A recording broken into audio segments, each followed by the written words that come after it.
Level 1, the quiet kid. You're a kid who takes things apart because you don't trust that they're real until you see the inside. Radios, toys, anything with screws. Other kids want attention. You want systems. You're the kind of kid who hears a problem and feels insulted by it. Like the universe just dared you. You build little projects, little inventions, little why not machines. Adults call you smart. You don't feel smart. You feel obsessed. And you learn something early. If you can't control people, control the process. A process doesn't care about moods. A process doesn't lie. A process either works or it doesn't. Level 2, the math tunnel. You're older now. You're in classrooms where everyone is smart, but you're different. They want grades. You want leverage. You don't just study, you map. You look at what matters in the real world: efficiency, scale, power. You choose the path that gives you optionality. You go deep into math and computer science because computers don't forget and they don't get tired. You're building a brain that can run without you. And that's the first hint of what you're really after. Not money, not fame, infrastructure. Level 3, the Wall Street sharpening stone. Now you're in finance, not because you love suits, because finance is where numbers turn into permission. You learn how big institutions think. You learn how risk is priced. You learn how spreadsheets become reality. You see people make decisions like they're moving chess pieces, cold, clean, and you realize something that stays with you. The world doesn't reward effort, it rewards ownership. You're working insane hours. You're surrounded by ambition in expensive shoes. Everyone wants to be the guy, but you don't want to be the guy. You want to build the table everyone else has to sit at. Level 4, the internet glimpse. One day you see the numbers. Internet usage is exploding. The curve looks fake, like a mistake, like a glitch in reality. And your brain does that thing. It locks on. This isn't a trend. It's a new layer of civilization, a new default, a new highway. Most people look at the internet and see websites. You look at it and see distribution. You see a store with no shelves, a store that never closes, a store that can reach everyone. And you make the decision that scares even you. You quit the safe job. You walk away from the clean path because you can feel it. If you don't do this, someone else will. And then you'll spend the rest of your life explaining why you missed it. Level 5, the garage gamble. You're in a garage now, not the romantic kind of garage with neon and victory. A real garage, boxes, cables, cheap desks, the kind of place that smells like cardboard and stress. You pick books as the first product for one reason: selection. There are too many books for any normal store to hold. But your store isn't normal. Your store is code. You're building the machine while the machine is already running. Orders come in. You hear the little alert sound. Ka-ching. It feels like proof of life, but it's also pressure. Every order is a promise you have to keep. People don't care that you're small. They just care that they clicked and expected the world to obey. So you build what you always build: a system. A system for picking, a system for packing, a system for shipping, a system for customer obsession that sounds like a nice phrase but is really a weapon. You're not trying to be a bookstore. You're trying to become a habit. Level 6, the growth monster. The money starts coming. Investors show up like moths to a new kind of fire. You raise capital, you hire, you expand. But growth has a smell. It smells like chaos. The faster you grow, the more mistakes you make.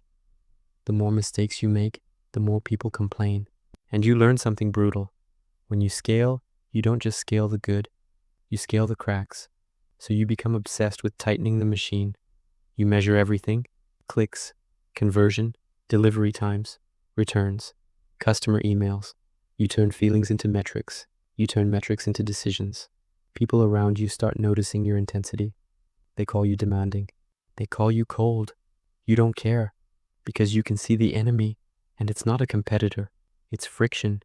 Friction is the invisible tax on everything, and your job is to eliminate it, 1 second at a time. Level 7, the dot-com storm. Then the market changes, the hype collapses, the dot-com bubble bursts. Suddenly the air gets thin. Suddenly the people who loved internet companies start talking like they never believed in any of it. Your stock gets crushed. Headlines turn mean. They call you a joke. They say this was all a fantasy. They say you're going to die like the others. This is the part where most founders fold. They start apologizing. They start shrinking. They start acting like survival is the goal. But you're different. You don't flinch. Because you weren't building a stock price. You were building infrastructure. So you cut costs. You sharpen. You outlast. And here's the crazy part. Outlasting is a skill. It's not glamorous. It's not a headline. It's just refusing to die while everyone else is getting tired. The bubble bursting doesn't kill you. It trains you. It teaches you that the crowd's love is temporary and the machine is forever. Level 8, the invisible empire. Now you notice something inside your own company. You've built powerful internal tools to run your operations. Servers, storage, databases. You needed them to survive. You needed them to scale. And then the thought hits you.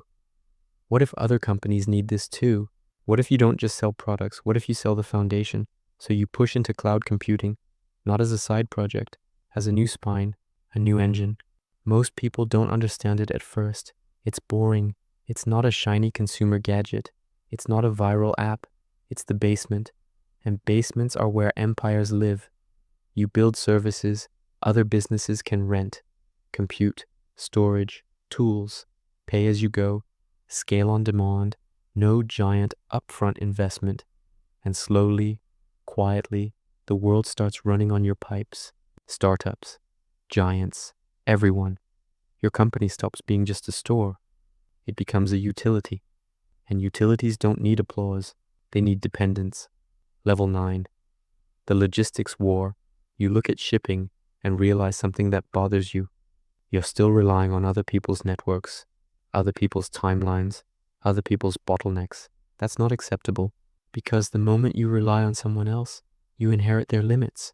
So you build your own logistics, warehouses that look like airports, robots moving shelves like it's choreography, delivery networks, planes, trucks, routes, optimization stacked on optimization. The goal is simple. Make it feel like magic. Click, done. And the faster you make it, the more people restructure their lives around it. Prime isn't just shipping. Prime is behavior engineering.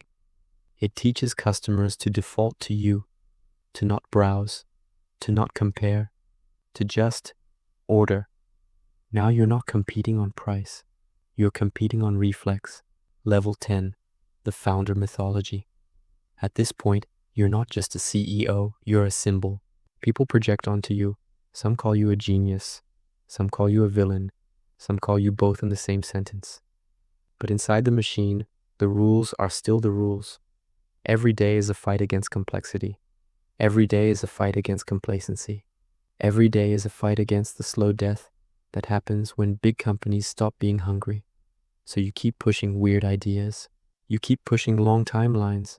You keep spending money on things that don't make sense to impatient people, because impatient people don't build centuries. And you start thinking bigger than commerce, bigger than cloud, bigger than delivery. You start thinking about the stuff that makes you feel small again. Space, time, the kind of projects where success isn't a quarter, it's a decade. It's not because you want a hobby, it's because you're wired for frontiers. And once you've mapped one continent, you start looking at the ocean. Level 11, the cost of winning. Here's what no one says out loud. When you build something that massive, it builds you back. Your calendar stops being yours. Your phone stops being yours. Your time becomes a resource other people schedule. You can't walk into a room without changing the room. You can't make a normal mistake. Every mistake is a story. You have money that doesn't feel like money anymore. It feels like gravity. It attracts.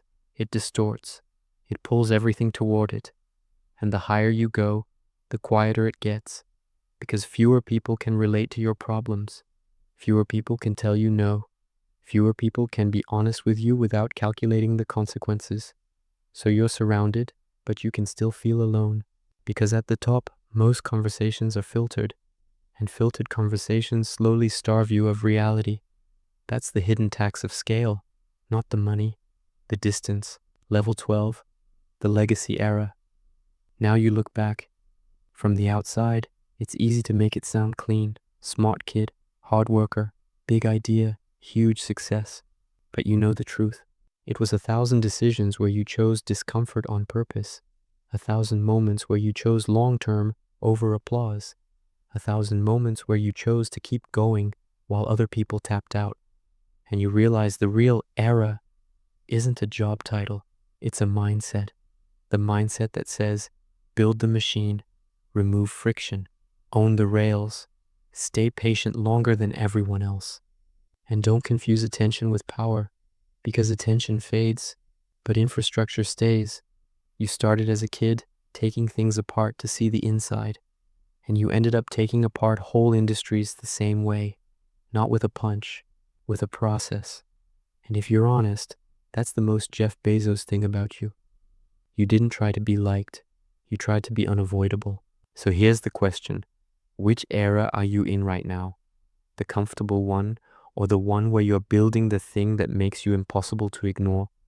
Drop your era in the comments. And if you want more Your Life as Every Era stories, subscribe.